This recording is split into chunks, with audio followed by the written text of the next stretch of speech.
الرجیم بسم اللہ الرحمن الرحیم قل لا اسألکم علیہ اجرا الا المودۃ فی القربى صدق اللہ العظیم و صدق رسولہ النبی الکریم الامین ان اللہ و ملائکتہ یصلون علی النبی یا ایہا الذین آمنوا صلوا علیہ وسلموا تسلیما الصلاۃ والسلام علیک یا سیدی یا رسول اللہ وعلی آلک واصحابک یا راحت العاشقین۔ اللہ جل جلالہ واتم برہانہ وعظم شانہ ولا الہ غیرہ کی حمد و ثنا اور حضور نبی رحمت صلی اللہ علیہ وآلہ وسلم کی بارگاہ مقدسہ میں کلہائے عقیدت پیش کرنے کے بعد حضرت ذی وقار قرآن مجید فرقان حمید سے آیت مقدسہ تلاوت کرنے کا شرف حاصل ہوا۔ حضرات محترم، اللہ نے اپنی لا ریب کتاب کے اندر ارشاد فرمایا قل لا اسألکم علیہ اجرا الا المودۃ فی القربى، فرمایا اے حبیب ان لوگوں سے فرما دیجئے یا اللہ فرمانا کیا ہے، فرما تو رہا ہے، قل لا یا اللہ فرمانا کیا ہے۔ اللہ نے فرمایا اسألکم علیہ اجرا، فرمایا کہ میں تم سے کسی چیز کا مطالبہ نہیں کرتا، کسی قسم کی اجرت نہیں مانگتا۔ تو اللہ کے حبیب نے فرمایا یا اللہ پھر کرنا کیا ہے؟ اللہ نے فرمایا الا المودۃ فی القربى، فرمایا صرف اتنا ہی مطالبہ ہے کہ میرے قرابت داروں سے، میرے رشتہ داروں سے، میری اہل بیت سے مودت کرنی ہے۔ حضرات محترم، اب سوال اللہ رب العزت نے فرمایا الا المودۃ، کہ مودت کرنی ہے، محبت کیوں نہیں کہا؟ حضرات ذی وقار توجہ درکار ہے۔ اللہ رب العزت قرآن مجید میں یہ اعلان کر رہا ہے، سنو لوگو، محبت تو وہ ہے کہ جب بندہ کسی شخص کے محبت کرتا ہے، محبت کرنے کے بعد وہ بندہ اس سے جدا ہو جاتا ہے۔ محبت کے جدا ہونے سے بندہ سلامت رہتا ہے، محبت کے علاوہ ہر کچھ لازمی ہے، بچ سکتا ہے۔ اللہ نے مودت فرما کر اعلان کر دیا، لوگوں سنو، محبت نہیں بلکہ مودت کرنی ہے۔ مودت وہ شے ہے کہ جس کے بنا کچھ بھی بچتا نہیں ہے، بندہ تباہ و برباد ہو جاتا ہے۔ حضرات ذی وقار حضور کی اہل بیت سے اللہ خود اعلان فرما رہا ہے کہ اے لوگوں مودت کرنی ہے۔ حضرات ذی وقار آج سے مقدسہ کا شان نزول قبلہ علامہ صاحب فرما چکے ہیں کہ جب تلک حضور علیہ السلام نے اعلان نبوت فرمایا، کفار کو دعوت حق دی، دعوت دین دی، ان کو فرمایا کہ میں اللہ کا رسول ہوں، اللہ ایک ہے، اللہ کی توحید کا اعلان فرمایا، اپنی رسالت کا اعلان فرمانے کے بعد بظاہراً تو حضور پاک صلی اللہ علیہ وآلہ وسلم کے پاس کچھ مال دولت نہیں تھا، بظاہراً تو صحابہ نے مشورتاً ایک دوسرے سے مشورہ کرنے کے بعد یہ طے پایا کہ حضور علیہ السلام کو اپنی جیب سے، اپنے مال سے کچھ اجرت دینی چاہیے۔ تو جب یہ بات کفار مکہ تک پہنچی، انہیں یہ بات ہضم نہ ہوئی کہ حضور کے صحابی حضور کی اسلام میں بھی مدد کر رہے ہیں، مال و دولت کے ذریعے بھی حضور کی مدد کر رہے ہیں۔ جب انہیں یہ پتا چلا کہ اللہ کے حبیب کو ان کے صحابیوں نے مال و دولت سے مدد کرنا چاہتے ہیں، انہوں نے حضور پر تہمت لگا دی کہ معاذ اللہ یہ بادشاہت چاہتا ہے، یہ اقتدار چاہتا ہے، اس وجہ سے اعلان کر رہا ہے کہ اللہ ایک ہے، میں اللہ کا پاک پیغمبر ہوں۔ جب انہوں نے یہ سنا تو وہ حضور پر تہمت لگانے لگے کہ معاذ اللہ حضور مال اکٹھا کرنے آئے ہیں، مال ہڑپ کرنے آئے ہیں۔ اس وقت اللہ کی غیرت نے گوارا نہ کیا، اللہ کی رحمت نے گوارا نہ کیا، ہو میرا محبوب اور تہمت لگے۔ اللہ نے جبریل امین کو فرمایا، اے جبریل جاؤ میرے محبوب کی بارگاہ میں اور میرا کلام سنا، قل لا اسألکم علیہ اجرا الا المودۃ فی القربى، فرمایا کہ میں تم سے کسی قسم کا سوال نہیں کرتا، کوئی مال نہیں مانگتا، کوئی دولت نہیں مانگتا، کوئی اقتدار نہیں چاہتا، کوئی بادشاہت نہیں چاہتا، فقط الا المودۃ فی القربى، میری اہل بیت سے پیار کرنا، میری اہل بیت سے محبت کرنا۔ حضرات ذی وقار، اہل بیت میں حضور علیہ السلام کی نسبت اہل بیت کے حوالے سے کون کون لوگ حضور کی اہل بیت میں شامل ہیں؟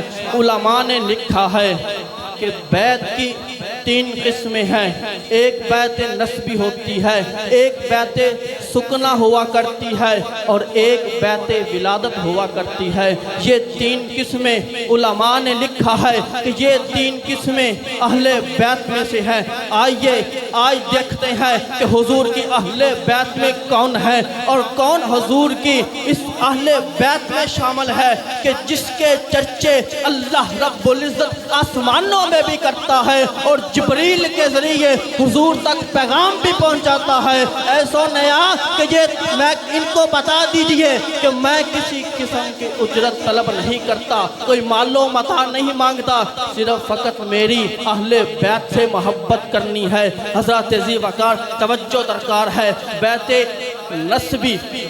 نسبی سے مراد یہ ہے کہ جو حضور کے جد امجد سے جو اولاد چلی آ رہی ہے، عبد المطلب کی جو اولاد ہے وہ حضور کی اہل بیت میں سے ہے، جس میں سیدنا حضرت امیر حمزہ رضی اللہ تعالی عنہ آپ کے چچا حضور کی اہل بیت میں سے ہے۔ مطلب یہ ہوا کہ حضور کے تمام چچا جو اسلام لائے وہ اہل بیت میں سے ہے۔ حضرت ذی وقار پہلی قسم مکمل ہوئی، دوسری قسم ہے بیت سکنا۔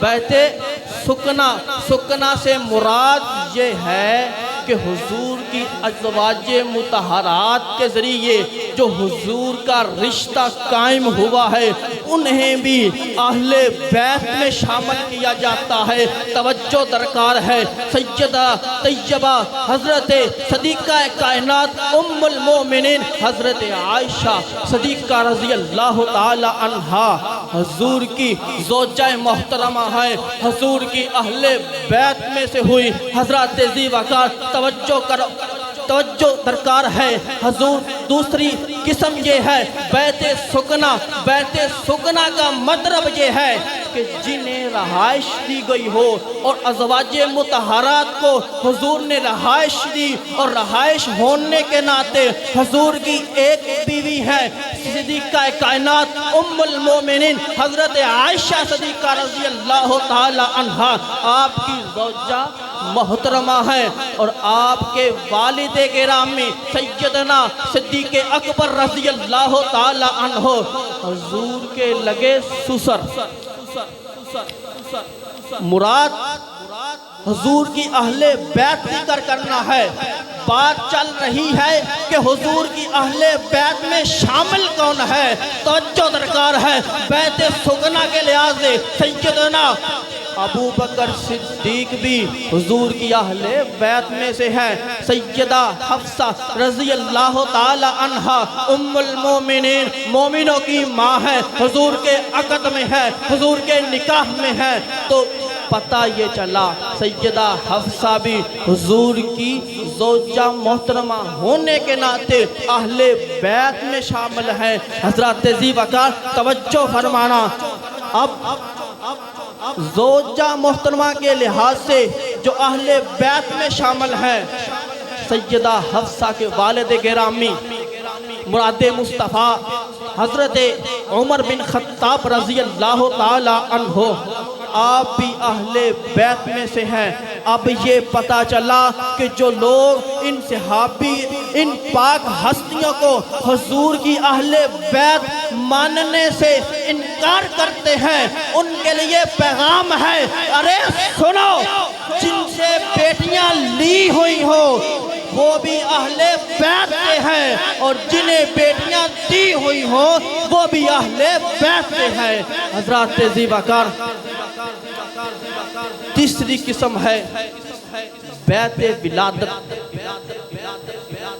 یعنی حضور پاک صلی اللہ علیہ وآلہ وسلم کی جو اولاد ہیں، آگے ان کی اولاد وہ بھی حضور کی اہل بیت میں سے ہیں۔ حضور کی 4 بیٹیاں ہیں، سیدہ زینب، سیدہ ام کلثوم، سیدہ رقیہ اور سیدہ فاطمہ الزہراء رضی اللہ تعالی عنہن۔ یہ حضور کی زوجہ محترم، حضور کی بیٹیاں ہیں، اور بیٹیاں بھی 4 ہیں۔ حضرات ذی وقار حضرت رقیہ اور حضرت ام کلثوم رضی اللہ تعالی عنہما، یہ دونوں سیدنا حضرت عثمان غنی کے عقد میں ہے۔ جب یہ دونوں عقد میں ہوئی تو بیت ولادت کے لحاظ سے سیدنا حضرت عثمان غنی بھی حضور کی اہل بیت سے ہوئے۔ حضرات ذی وقار توجہ درکار ہے، اب معلوم ہوا کہ جو اہل بیت کا رولا ہے، جو اپنے درک والے ہیں یا گھر والے ہیں، یہ رولا ختم ہوا۔ حضرت ابو بکر صدیق سے لے کے حضرت امیر معاویہ تک، حضرت ابو سفیان سمیت یہ تمام کے تمام صحابی حضور کی اہل بیت کے ہیں۔ حضرات ذی وقار جب ہمیں یہ معلوم ہوا کہ اہل بیت میں شامل کون ہے، آئیے آج مناقبے حضرت اہل بیت کے حوالے سے کہ اللہ نے ان کو شان کیا عطا فرمائی ہے۔ حضرات ذی وقار حضرت ابو ذر رضی اللہ تعالی عنہ آپ بیان فرماتے ہیں، آپ کعبے کا طواف کر رہے ہیں، طواف کرتے کرتے آپ فرماتے ہیں، اے لوگو مجھے جانتے ہو، مجھے پہچانتے ہو، اگر نہیں جانتے تو پہچان لو، میں ابو ذر یہ اعلان کرتا ہوں کہ محمد مصطفیٰ نے فرمایا تھا کہ جو میری اہل بیت سے محبت کرتا ہے میں بھی اس سے محبت کرتا ہوں، اور جو مجھ سے محبت کرتا ہے وہ اللہ سے محبت کرتا ہے۔ حضرات ذی وقار توجہ درکار ہے، یعنی اہل بیت سے محبت کرنا حضور سے محبت کرنا ہے، اور حضور سے محبت کرنا اللہ سے محبت ہے۔ اور حضور نبی رحمت صلی اللہ علیہ وآلہ وسلم دعا فرما رہے ہیں، اے لوگو میری اہل بیت سے محبت کرنا، میری اہل بیت سے پیار کرنا، یہ اللہ کا اعلان ہے، کیونکہ قرآن مجید میں خالق کائنات خود ارشاد فرماتا ہے، قُلْ لَا أَسْأَلُكُمْ عَلَيْهِ أَجْرًا إِلَّا الْمَوَدَّةَ فِي الْقُرْبَى۔ اے لوگو کسی بھلیکھے میں نہ رہنا، کسی سوچ و بغوش میں نہ رہنا، سن لو جو بھی میرے محبوب کی اہل بیت میں شامل ہوگا اس سے پیار کرنا، اس سے محبت کرنا تم پر لازم ہے۔ حضرات ذی وقار حضرت اسامہ بن زید رضی اللہ تعالی عنہ ایک مرتبہ حضور علیہ السلام کے سے کوئی مسئلہ پوچھنا تھا، کسی حاجت کے لیے حضور علیہ السلام کی بارگاہ مقدسہ میں حاضر ہوئے، حاضر ہو کر دستک دیتے ہیں، حضور نبی رحمت صلی اللہ علیہ وآلہ وسلم باہر تشریف لاتے ہیں، تو حضرت اسامہ بن زید عرض کرتے ہیں یا رسول اللہ مجھے یہ مسئلہ ہے، آپ اس کے مسئلے کو حل فرماتے ہیں۔ حضرت اسامہ بن زید فرماتے ہیں کہ حضور جب باہر تشریف لائے تھے تو حضور نے اپنے کندھوں پر چادر اوڑھی ہوئی تھی، میرے ذہن میں کشمکش ہوئی کہ میں پوچھوں تو صحیح کہ آپ کی چادر میں ہے کیا، ذہن میں طلب ہوئی۔ مسئلہ پوچھنے کے بعد حضرت اسامہ بن زید رضی اللہ تعالی عنہ آپ عرض کرتے ہیں یا رسول اللہ عرض کرنا چاہتا ہوں۔ حضور نے فرمایا کیا بات ہے؟ آپ پر عرض کرنے لگے یا رسول اللہ میں اس کشمکش میں ہوں، میں اس سوچ میں ہوں کہ آپ کے کندھوں پہ جو چادر ہے اس میں کیا ہے؟ تو حضور نے اپنی چادر کو اتارا اور حضرت اسامہ بن زید فرماتے ہیں کہ ایک طرف حضرت امام حسن تھے اور دوسری طرف حضرت امام حسین تھے، یعنی حضور کا اپنے نواسوں کے ساتھ، اپنی اہل بیت کے ساتھ کتنی محبت اور کتنا انداز محبت حضرت اسامہ بن زید فرما رہے ہیں۔ وہ اپنے دونوں نواسوں کو اپنی بغلوں میں لے کر کھیل رہے ہیں۔ اس وقت امام الانبیاء کائنات کے تاجدار دعا فرماتے ہیں اے اسامہ سن لے، یہ میری اہل بیت میں سے ہے جو ان سے محبت کرتا ہے، میں اس کے لیے دعا کرتا ہوں کہ اللہ اس کا یہ گھر بھی اس کا اللہ روشن کرے اور آخرت والا گھر بھی اللہ اس کا روشن کرے۔ حضرات ذی وقار، اب صحابہ کرام یعنی صحابہ کرام کی اہل بیت سے محبت کیسے ہے؟ حضرت ذی وقار، جہاں سیدنا صدیق اکبر رضی اللہ تعالی عنہ آپ کی بات ہے تو آپ بھی اب حضور کی اہل بیت سے، ان دونوں نواسوں سے کتنی محبت فرمایا کرتے تھے۔ حضرت ذی وقار حضرت عقبہ بن حارث رضی اللہ تعالی عنہ آپ روایت کرتے ہیں، آپ فرماتے ہیں کہ ایک مرتبہ میں کیا دیکھتا ہوں، سیدنا صدیق اکبر رضی اللہ تعالی عنہ اور سیدنا مولا مرتضی حضرت علی مرتضی رضی اللہ تعالی عنہ آپ مسجد میں نماز عصر ادا کرتے ہیں۔ ادا کرنے کے بعد یہ دونوں ہستیاں ہنستے ہوئے مسجد سے باہر نکلتی ہیں تو سیدنا صدیق اکبر رضی اللہ تعالی عنہ آپ حضور کے نواسوں سے محبت کتنی فرمایا کرتے تھے۔ حضرت امام حسن بچوں کے ساتھ کھیل رہے ہیں، حضرت ابو بکر صدیق رضی اللہ تعالی عنہ آپ نزدیک جاتے ہیں، حضرت امام حسن کو اٹھاتے ہیں، اٹھا کر ان کا ماتھا چومتے ہیں اور چومنے کے بعد حضرت علی پاس ہیں، یہ سارا منظر دیکھ رہے ہیں۔ جب انہوں نے حضرت امام حسن کو اٹھایا، اٹھانے کے بعد حضرت سیدنا صدیق اکبر رضی اللہ تعالی عنہ آپ فرماتے ہیں کہ آپ ہو بہو محمد مصطفیٰ کے ہیں، لاڈ بھی کر رہے ہیں، پیار بھی فرما رہے ہیں، ساتھ یہ کہہ بھی رہے ہیں کہ آپ ہو بہو رسول اللہ صلی اللہ علیہ وآلہ وسلم سے ہے۔ حضرات ذی وقار، اب بات توجہ طلب ہے کہ سیدنا صدیق اکبر حضرت امام حسین سے پیار فرما رہے ہیں، مولا کائنات حضرت علی رضی اللہ تعالی عنہ پاس کھڑے مسکرا رہے ہیں۔ اب سوال یہ ہے کہ سیدنا حضرت ابو بکر صدیق رضی اللہ تعالی عنہ اور حضرت مولا کائنات حضرت علی رضی اللہ تعالی عنہ کے درمیان جو لڑائی، جو رنجش بیان کی جاتی ہے وہ سنو کہ اگر لڑائی ہوتی، جھگڑا ہوتا تو مولا کائنات ضرور کہتے اے ابو بکر تو ہوتا کون ہے؟ میرے بیٹے کو چومنے والا، میرے بیٹے کو اٹھانے والا۔ ارے وہ تو دیکھ کر ہنس بھی رہے ہیں، مسکرا رہے ہیں۔ اگر مسکراہٹ نہ ہوتی تو پھر مانتے کہ کوئی لڑائی تھی۔